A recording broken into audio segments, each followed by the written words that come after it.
Pagdating ng hapon, ang pag-ahon at paglusong ng mga motorista naging next level na ang difficulty. Ang araw-araw na pag-ahon at paglusong ng mga motorista sa bahaging ito ng San Nicolas Santo Rosario Road. Nadagdagan pa tuwing hapon, high tide na kasi sa mga oras na ito. Pero halos 2 kilometro lamang ang layo mula po rito.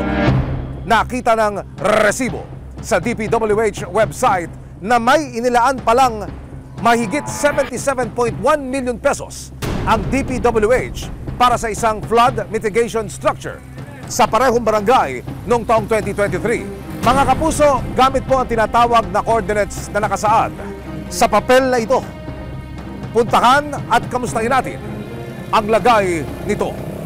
Ayon sa dokumentong nakuha ng resibo mula sa ahensya, taong February 2023, sinimulan ng proyektong construction of flood mitigation structures along Barangay San Nicolas, Hagonoy, Bulacan. Nakasaad sa dokumento na 100% completed na ng contractor na Wow Builders Incorporated ang proyekto.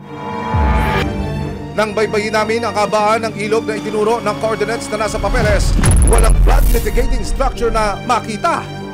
Wow na wow naman talaga. Nang ipagtanong ng resibo sa mga residente kung alam nila ang lokasyon ng proyekto, wala raw itinayong ganoong proyekto sa kanilang lugar. Ka Ernesto, ang hangarin po ng aming pagtungo rito ay para makita sana yung proyekto, yung flood control project. Abe, hindi ho namin makita eh. Itatanong nga ho namin sa inyo mga residente rito, meron ho ba?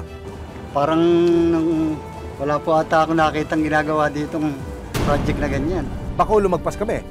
Hindi naman. Hindi naman po. Sakto lang po yung pinuntahan ninyo. Ikukulitin ko kayo paulit-ulit na tanong. Baka ho, hindi ba yan, yung proyekto na yan? Talagang wala ho? Po yan. Wala ho talaga yan. Maging si Kap, tila wala ring masabi dahil ang sinasabing flood control project na ginawa ng Wow Builders sa kanyang barangay, isang multo. Unang-una, wala namang nakipag-coordinate sa amin sa barangay, kaya wala.